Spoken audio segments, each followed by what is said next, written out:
this year. It's crazy. Moving on from Man United, what we got? How much time we got left? Right, Man City. I expect 52 minutes of cooking for these motherfuckers. I've lost 5 on the bounce, by the way. No, I'm messing. They got a beating at the weekend, Nina, an absolute beating. It's 5 defeats on the bounce. The team looks dysfunctional. Give me your thoughts, please. I mean, wow, what a game. Kate's smiling. I'm sure she enjoyed that game thoroughly.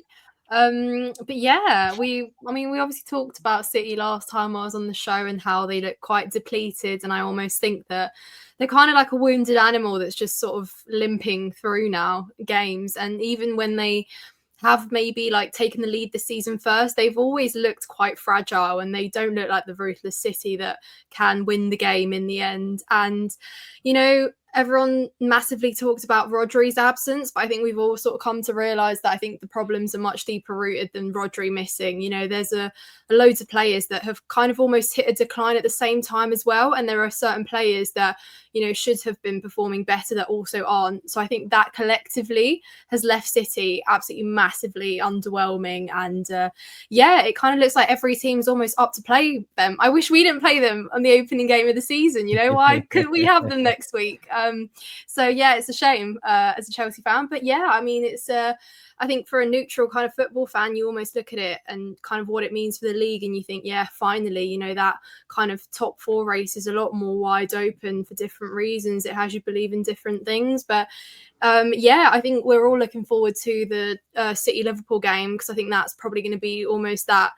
I think the hammer and the nail in the head if City lose that, and you almost think, yeah, that's City gone for good, guys. But yeah, I've not really ever seen Pep look that what's the word? Look that much in despair on a touchline, kind of shake his head. And they were 2-0 up, Spurs, inside 20 minutes, I think. And yeah, you know, you got to give credit to Spurs. They looked ruthless in that game. They just wanted more. You know, they saw that City was struggling. I mean, Haaland as well. You kind of look at it and it wasn't like City didn't have chances. You could add 30 minutes to that game and City just did not look like they were going to score, you know, hitting the woodwork. Haaland just missing chances that he'd score any day last season, or yeah, but absolutely Spurs' day. And yeah, what a game to watch as a neutral too.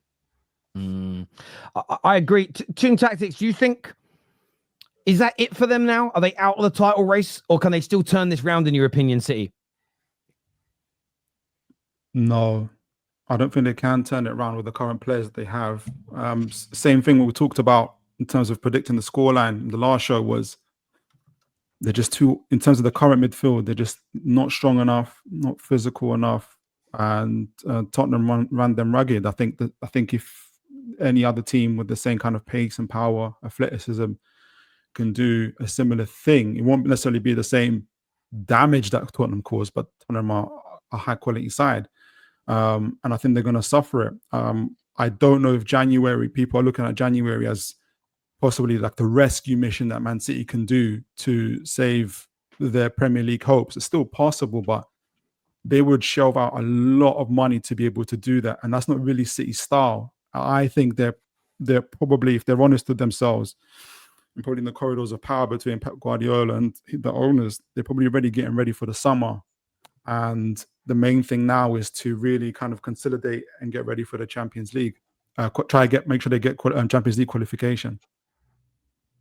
I hear you on that. Again, I want to throw this question at you. I've seen some comments from Pep today about how he has to play an attacking midfielder in the defensive role in Ilkay Gundogan. And a number of City fans, including LB, have kind of quote tweeted it and said, "We'll give Nico a go, give the academy players a go." Why do you agree with that? And if so, why do you feel that Pep isn't giving some of the youngsters with more legs and more energy a go in this team when there's clear holes in it? I don't think he trusts them. I think he's going to go with the older players that he has. Guys like Gundogan coming back from Barcelona doesn't look like he's up to the levels that he was a couple of years ago.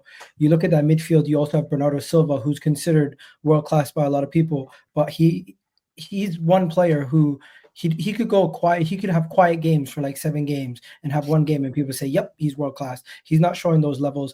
I don't know why everyone's putting the pressure on Rico Lewis, who, if I'm not mistaken, is probably one of the youngest players on that Man City team, when there's other big players there not performing. Kyle Walker also is a main reason why they conceded some of those goals. As a right back, he's one of those guys that you give him a couple yards of space, you're getting beat, because he's going to get that ball, but he's also letting them down. So I'm not looking at the midfield specifically. I'm also looking at some of the defenders, and I'm saying they're not up to the levels. The midfield we've already known without Rodri, it's going to be a little bit poor, but this is not just down to Rodri. And the real answer, Terry, he just doesn't trust the kids on the bench. He's not going to put them out there versus Tottenham. He's going to try to rely on the older guard, and they're also letting him down at this moment in time.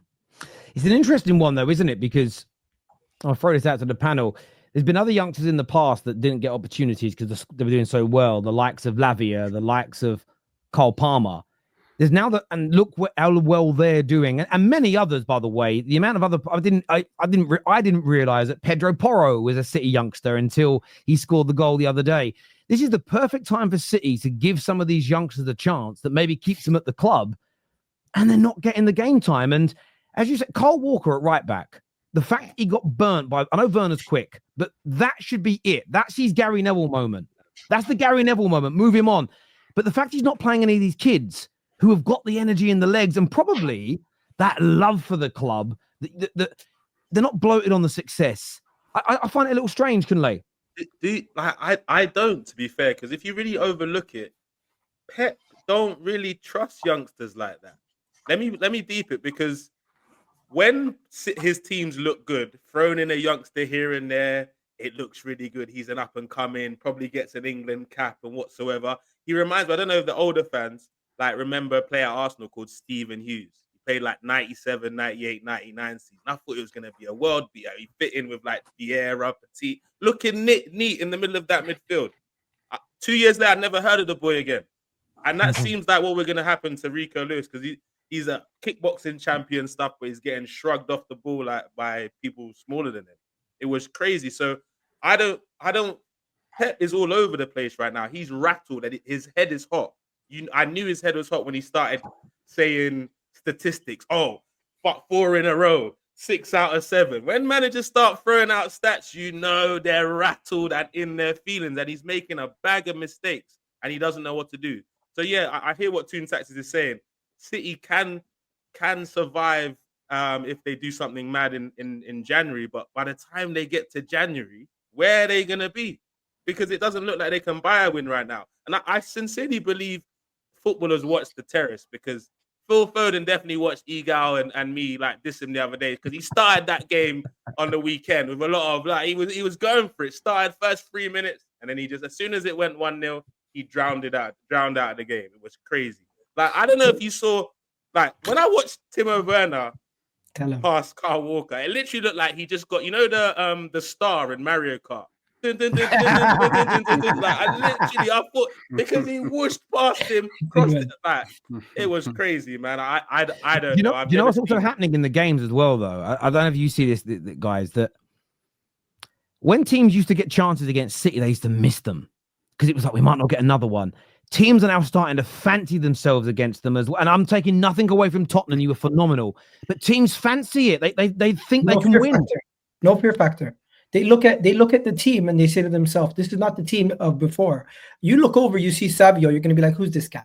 You know what I mean? You're not really worried about Savio. He's not Riyad Mahrez. He's not some of those players that they had in attack before. You look at that midfield, it's not that scary. No KDB.